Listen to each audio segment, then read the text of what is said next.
I mean, reality has largely been inverted from what was historically understood by, ancients. And the human being on this planet is largely held in this unnatural order because of the level of brainwashing that is being applied to the organism. And I'm not, a lot of these quote unquote answers and truths, not something to be exposed too quickly to. The reason is I used to make a mistake as a teacher and think that all you had to do was show answers, but to subsequently have learned that can cause a lot of damage if people aren't ready. So what's best for people is if you have questions, put them into the comments and I'll address those questions on their merits individually, rather than just, me telling you the answer to all the equations, because I won't be there to chaperone you through a process. And it's not a insignificant process when you, like Neo in the Matrix, find out everything you thought was real is fake. Okay. And very, very much why these movies were created was to explain and try to get in front of the experiences people would be having when they realized the reality they were told was the reality isn't. Okay. And, anytime you've been confronted in life with something unexpected overturning a belief that you've held, be it a racial stereotype or a stereotype about, any incorrect assumption, and then reality proves to you, say you were afraid of dogs, and reality proves to you that not all dogs are bad, and you have to change your thinking about something. This creates within most people, a cognitive dissonance. And cognitive dissonance means you're unable to process the information. You cannot literally realize that 2 + 2 is 4, or that 1 + 1 is 3.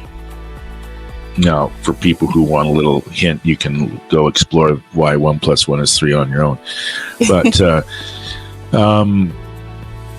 it is something that shouldn't be underestimated in its disruptive potential. Here you are seeking to do no harm and to help people, and then you're going to just rip off all their covers and expose them to reality.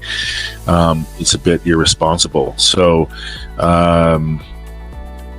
this has to be done in a respectful and conscientious manner. And it starts with easy concepts. The easy concept is you've been lied to your entire life. Mm-hmm. Virtually about every little thing you can imagine. Who we are, what our purpose here on earth is, how to be healthy, everything. And it coming to an end has long been prophesized. Okay, I mean, this isn't just one person saying this. This is a bunch of people have said this, from Nostradamus, Edgar Cayce, to a lot of over-the-horizon sources. And what I mean by over-the-horizon is literally things that go beyond our conscious understanding, of which remote viewing is one of those methodologies of looking around the corner.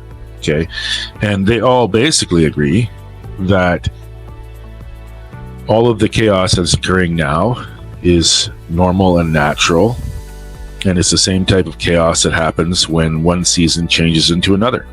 Okay, so the seasons are changing on this planet, and what people need to really understand is that if you're here at this time, it is actually a high honor to be here on the planet in whatever capacity you're here on the planet doing. Because this is like being present at a birth, and it's an honor to be here now. You're going to see things over the next 25 years that people haven't seen in 10,000 years. Okay. So this is actually a privilege. One of the sources of information that's fairly accurate is people can look up what the hidden hand said on the matter.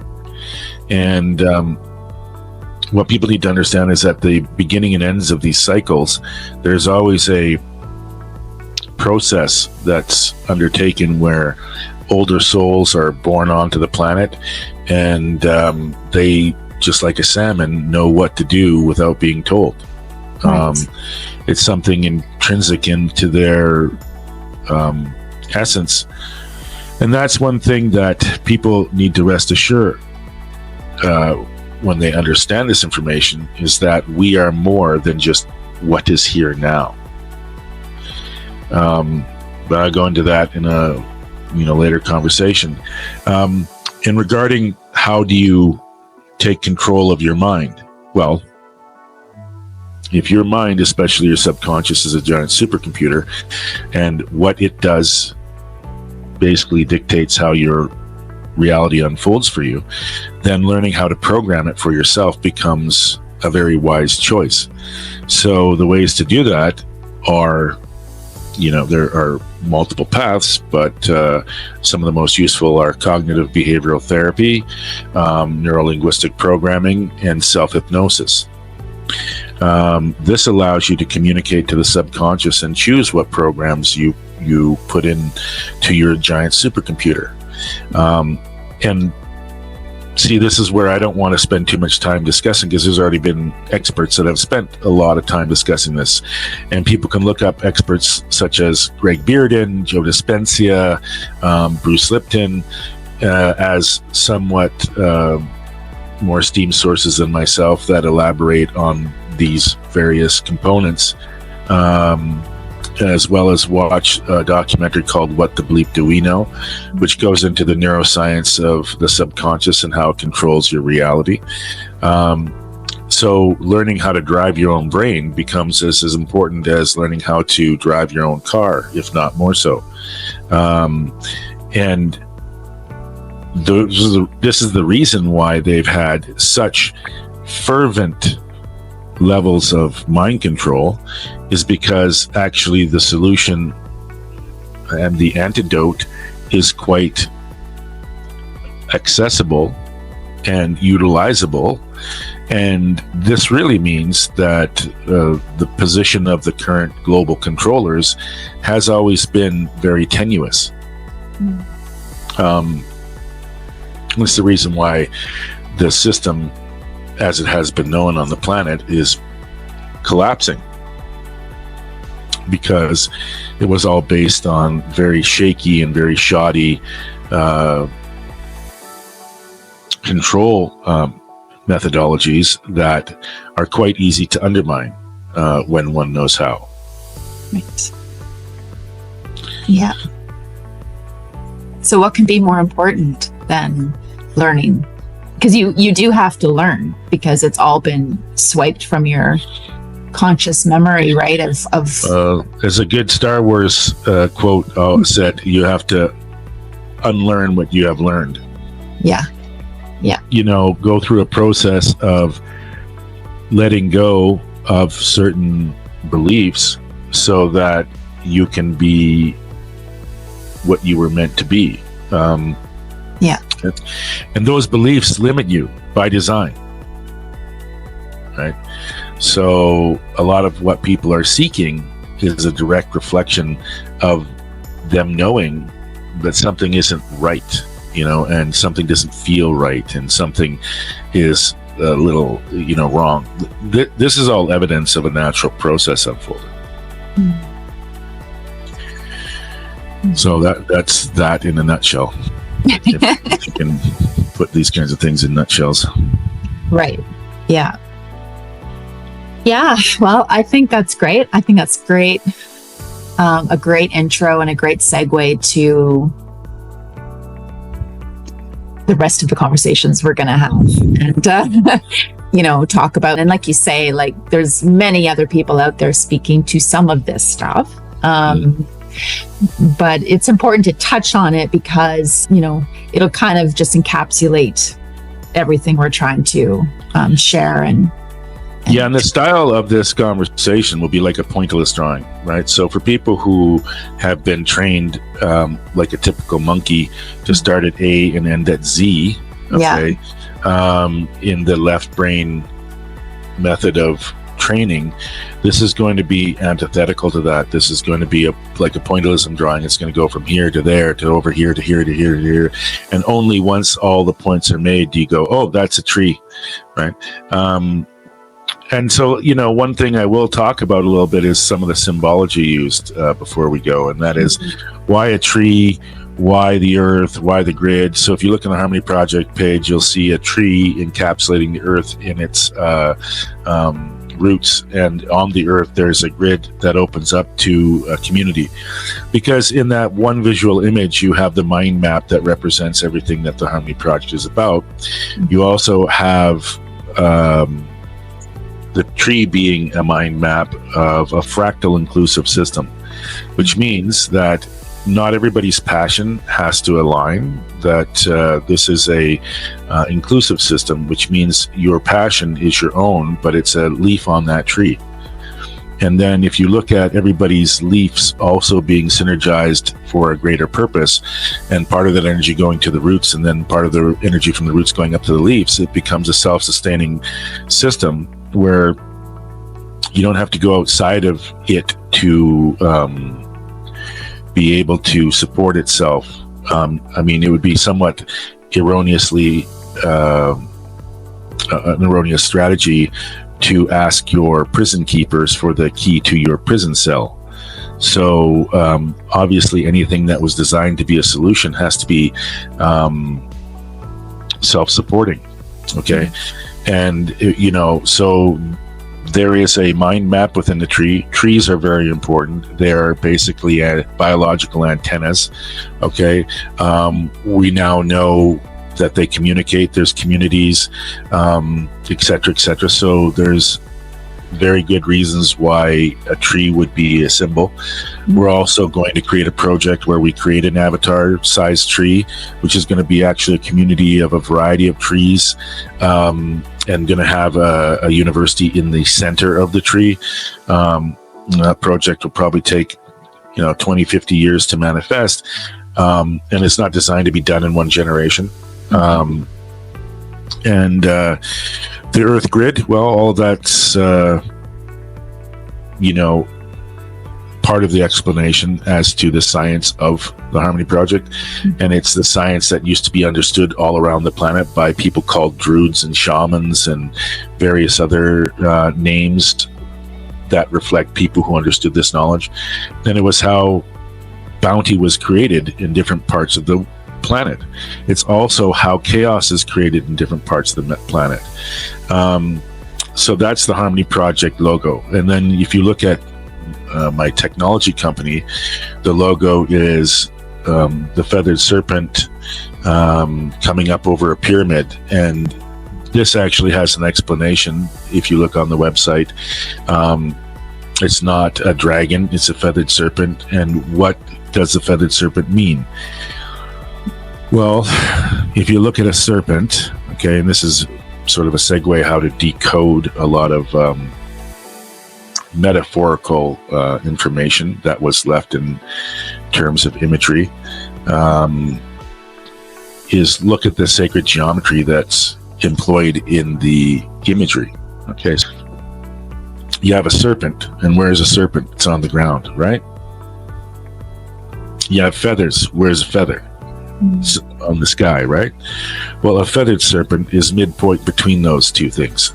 And this third dimension we're in is not an accident. No, we're not going to the fifth dimension, all you crazy people. And if I piss people off, it's only because you don't understand what that means, and why being in the third dimension is the exact perfect place that we're supposed to be and supposed to stay for this incarnation, because it is the midpoint between both extremes, and only in the midpoint between both extremes do you have the greatest amount of choices.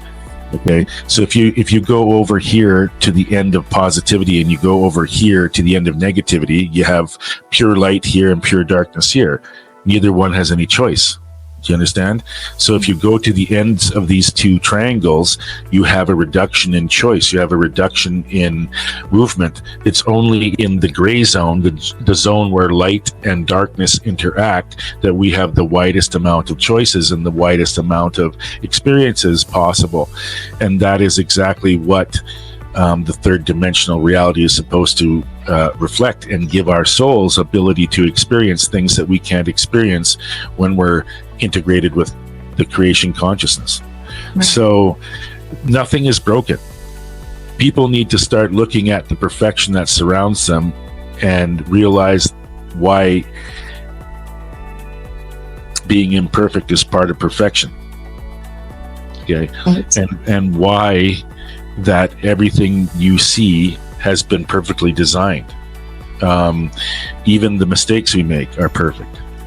So this is a sort of a, like I said, a segue into the understanding that we're changing seasons from winter into spring and summer. There's also another little tidbit that should make people hopefully unpack their fear, and that is there is no end, there's no death. So when you look at the infinity symbol, you know, what is it? Well, it looks like that, right? But we don't realize that this communicates a truth, and we're told just about one side of this infinity symbol. We're told just to be concerned about this, don't be concerned about the other side, because that allows you to be manipulated. And you know, it's typical with a lot of deception. You know, the deception contains partial truths.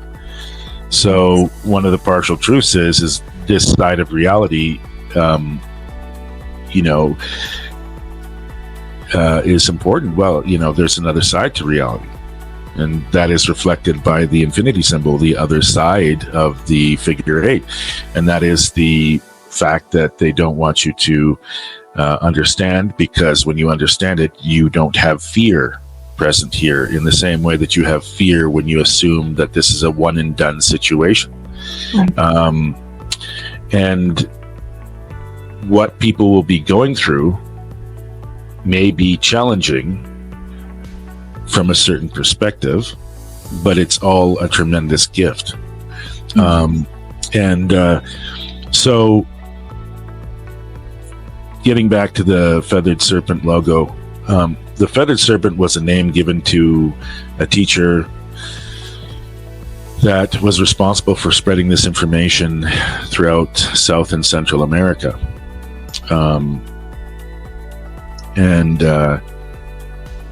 The various names were all indicators of somebody who is at that harmonic point between the two extremes.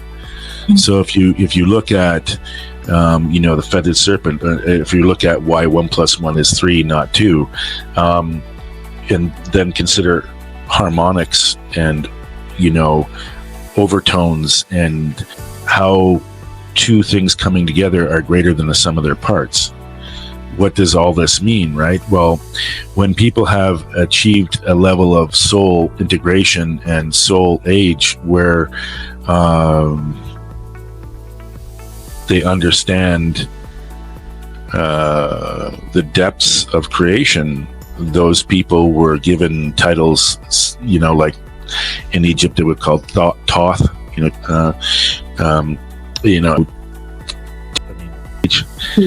it was a human with an ibis head. Okay, many of these teachers are sort of like in many ways referred to as like in a chimera sense. They combine two elements.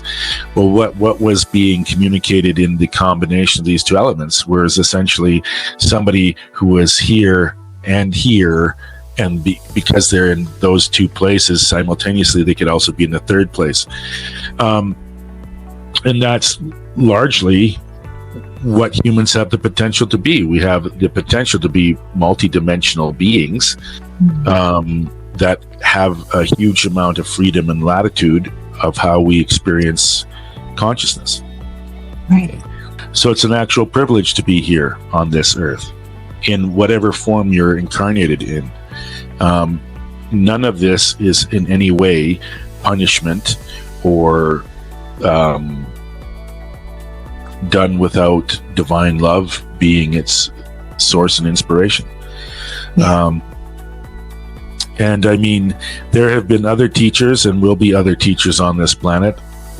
What I can simply say is that the knowledge that was purported to be contained in the individual called Viracocha, Kukulkan, and Quetzalcoatl, is something that I've had since I was born. So other people are on the planet who also have memories of these times. Why are we all here now? Because this is the moment. This is the birth. This is the melting of the snows. And reality will be backing all of this up. So, there's no fear. I mean, people, like when you tell somebody, hey, if you want to fix your back, do this exercise and that exercise. I mean, if you're not being deceptive, then it doesn't matter if they listen to you or not. I mean, because the moment they do, they'll start experiencing, oh my God, it worked. I feel a lot better. Okay. I mean, one thing I think we can't argue with is that our current methodology isn't doing the planet or ourselves any favors. Right? So as people become more and more disenfranchised, as they become more lost, well, I mean, how is listening to the authority figures of the system working for you? Well, they're the ones that led us astray. Yeah, and they were meant to. The process that people need to understand is that engaging in this transformative experience doesn't require one to be angry or hateful any more than one is angry or hateful of wolves in winter or other mechanisms of universal balance. All of these things are working for the evolution of the soul. So there's no need to approach it with an adversarial perspective. And that's why when the erroneous information is in the New Age movement, like, oh no, see, it's this sense of duality. Listen, you have to have a sense of duality. You have to have duality in nature. Otherwise, you have no movement. And without movement, you have no life. Okay, so if you don't have, even in a frequency, there is a plus and a minus. There's an alteration between positive and negative. This is what makes a frequency. Okay, so even in your heart, you have a transition between a positive and negative chamber, and then those two flip around. So they're constantly rotating. And that's one of the things that I woke up to, was that we are never alone. We've never been alone. The signposts have always been there, okay? And when you sort of unbrainwash yourself, you'd be like, oh, okay, so this signpost has been here. What's the yin-yang symbol? Yin-yang symbol has such a depth of information contained in it, but it won't release that information until you are at a matching frequency. So if you haven't done the internal work to line yourself up with this knowledge, you just don't get it. You can stare at it all day long, you're just not going to see it. And when you have done that work, all of a sudden an encyclopedia will open up. And it'll be like, oh my God, it's all there in this symbol. Well, they say imagery contains 1,000 words. Okay, so, think about a society trying to preserve this knowledge. Would they do it in written words that would take a lot of time and space, or would they do it in a single image? Right. And that's how this knowledge was encoded. We were never lost. Nothing has ever been happening outside of divine purpose. And the bottom line takeaway of all this is that this is a momentously beautiful moment, and it is a privilege to be here. And we're looking to find people who resonate or feel the seed of what we're talking about in here, so that we can sort of like group up with like-minded individuals. I can see the comments now. Do we have to wear orange glasses like you guys to be one of the team? I thought maybe we should explain that. Yeah, well, so the orange glasses come from the work of Dr. Jack Cruz. I recommend you going and looking at the 4-hour podcast he had on Danny Jones' podcast. You can YouTube this. Danny Jones, Jack Cruz, Dr. Jack Cruz, an esteemed neurosurgeon who has completed many sophisticated brain operations successfully, has put together some of the control mechanisms that our modern control grid uses to influence your mind. One of them is the tech that you all are watching this on right now is compromised. And it's compromised by the fact that it has a certain frequency of blue light in it that then changes your dopamine. Now, your dopamine controls, you can look this up on your own, a whole host of things inside your brain, from motivation to metabolism. And they've been using a variety of technologies and drugs to manipulate our brain chemistry. And you can fix a lot of that simply by wearing blue blocking glasses. And you can get this on Amazon. You have to research and get 100% blue blocking glasses. Partial glasses exist, but they're not orange. This makes a lot of sense to me because years ago on a plane, I met a woman whose mother was a pioneering optometrist and neurosurgeon, and she had created a whole host of glasses which filter different light wavelengths, and through this process could manipulate the brain and cure depression or cure a variety of maladies that happen inside the brain just by controlling the frequencies that come in through your eyes. Mm-hmm. Okay, so when I listened to Jack Kruz's explanation, which is very deep, I would suggest taking it into 40-minute chunks because it's a 4-hour conversation. There is both the causative agent of most people's mental dysfunction and the cure. And what we're providing for the world is where Jack Kruz is providing solutions for the mind, we're providing solutions for the body, utilizing medicine or regenerative medicine in its more practical form, which is known as nutritionally dense food. So nutritionally dense food will be known in the future as true medicine. Mm-hmm. Right? So when you combine all of these things together, what you'll see is an approach from a bunch of sources revealing solutions to problems people didn't see answers for. And these are part of that solution because when you start using them, you'll see benefits almost immediately. I can't watch the screen now without them on. Yeah, right. Because you can see how blue it is, right? Yeah. Another thing people need to do is go and get some shungite. Shungite isolates you from electromagnetic fields, which alter and change your auric field. Mm-hmm. We'll get into this methodology in the future of how important being in sync with the Schumann frequency of the earth is. And when you're out of sync with this, why there's certain mental and biological illnesses that are caused because of this lack of resonance with the earth's energy field. Right. Yeah. But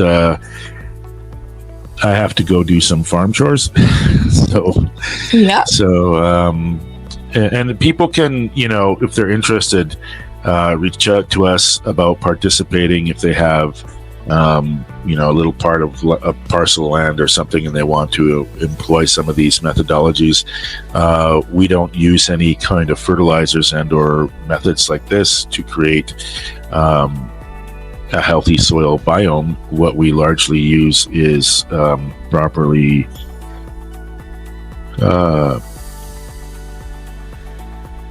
sequenced energy fields and creating the conditions for the microorganisms in the soil to proliferate, and eventually they form a community, and this community starts to take care of the dirt and transform it into nutritionally dense soil, and then the things that grow in that soil will be maximum genetic expression. And for those who are interested, you're not going to find this cheap, unfortunately, because it's how they control information. But for those who are interested, we can send you a PDF of how to do this with your soil, and we can also point you in the direction of a book. this is the expensive bit, because it used to be $40, but it's now $600. And that book is called The Seed of Knowledge and Stone of Plenty. And two scientists travel around the world exploring ancient sacred sites and found out that 87% of them all are located at a nexus point in the Earth's grid system, and that their actual purpose was producing an energy field that would make seeds more productive and more nutrient dense. So this has been quote unquote proven. That's why I'm going to tell you that the information coming out here is science. It's testable, it's replicatable, and its understanding has profound benefits to both ourself and our environment. Yes. Awesome. Okay, rabbits await, everybody. So please put any questions into the comments, and sort of we'll go on a comment by comment basis as things unfold organically and authentically. So don't expect pretty pictures all the time. There's pretty words, because we're all perfectly imperfect here. So I'll look forward to communicating to you again, and